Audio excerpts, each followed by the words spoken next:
All right, one for the money.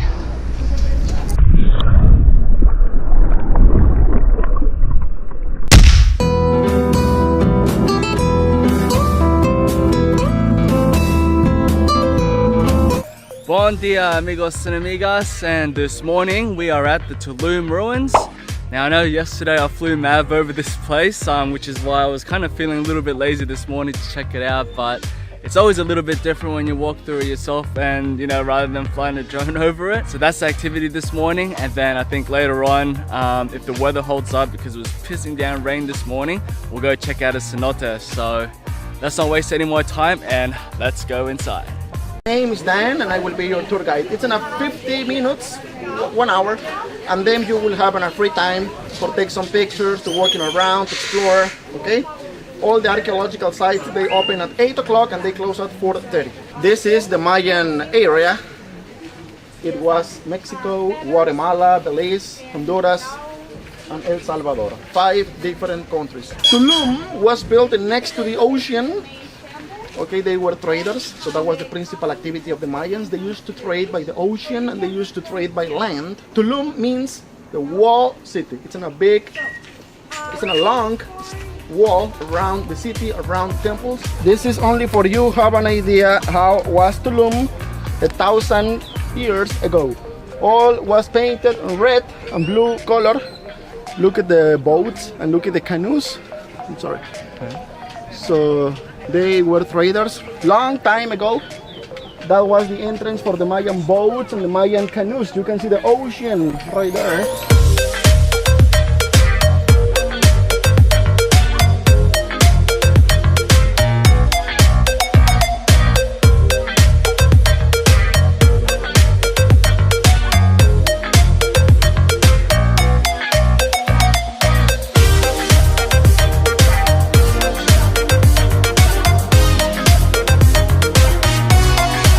Okay, so I decided to do a little tour instead. That was 160 pesos, where normal tickets here is 75. So a little bit extra so I could get a little bit more information rather than just wandering around not knowing what I'm looking at. But yes, we are now in the middle of the ancient city, and there is actually walls that go around this whole place. And he was saying there's about 500 people who lived in here.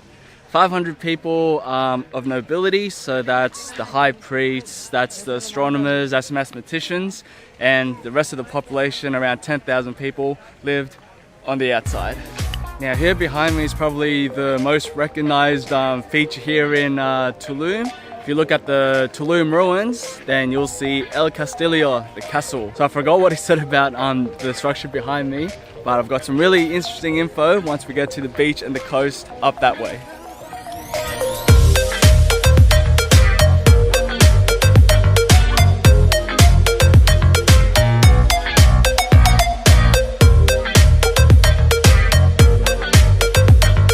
Alright, so right over there is the back side of El Castillo, just behind it, and it faces the ocean.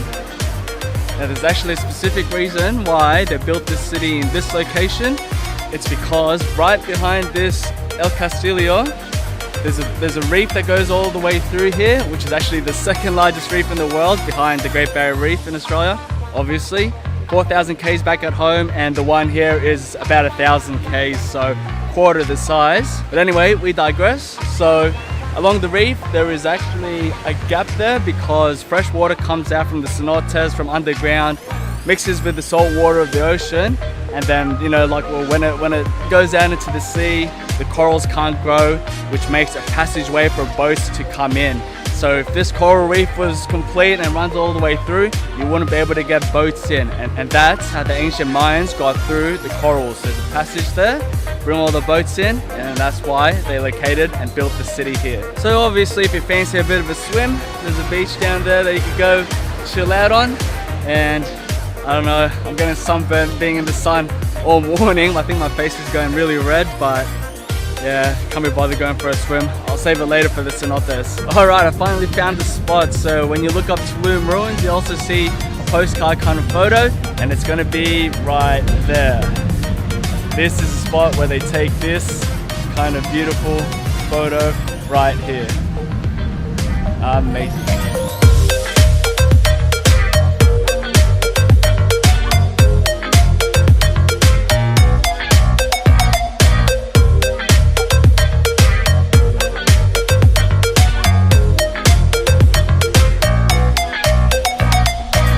Alright guys, second half of the day. Well, it's actually already 3 p.m. but I just had lunch, so I'm good to go again, and we are going to check out a cenote now. Now there's a lot of popular cenotes that you can visit here in Mexico if you had more time, like the Grand Cenote, Cenote Azul, and Cenote Dos Ojos. They're the big popular ones, but you sort of need your own transportation, not this little bike to get around, since they're quite far away.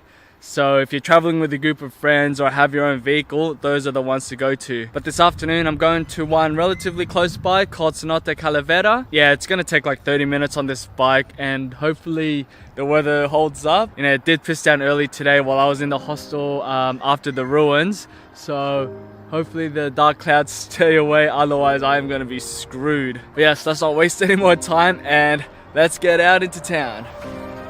Well, I spoke too soon. It did start raining, and as you can see, just dark grey clouds all around me. So that's okay, I'm nearly there at the cenote, so as long as it doesn't rain until I get there, I'll be fine. But yes, this is literally backpacker life.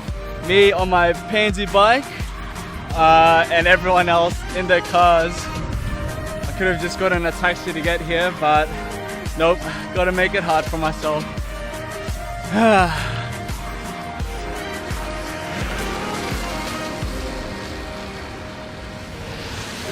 Alright, I made it, and this cenote seems to be in the backyard of someone's house, so you have to pay 100 pesos to get in.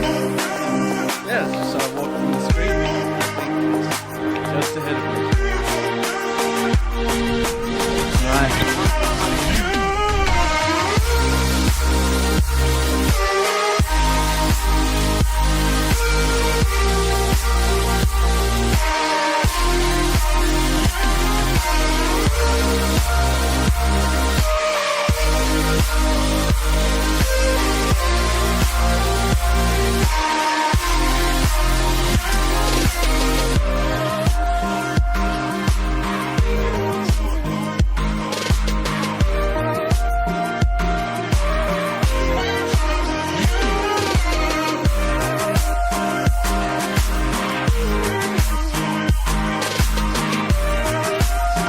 Alright, and we're back, and what a day today was.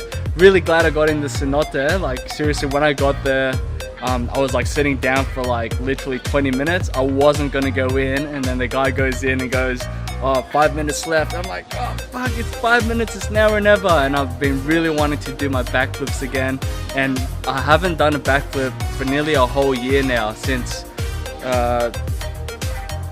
I don't know, I don't even remember when I did a backflip last, but it definitely wasn't in the last year. So really felt good, you know, getting back into the backflips. Just a little 4-meter one, as it always the case. You always don't feel like doing something, and then when you go in and actually do it, you're like, oh, I wish I did this all day. But yes, I'm back now, back at my hostel, and yeah, I think that's gonna be it for me for today. I'm just gonna chill, maybe have a nap, wait for dinner, and then that's it for Tulum for me.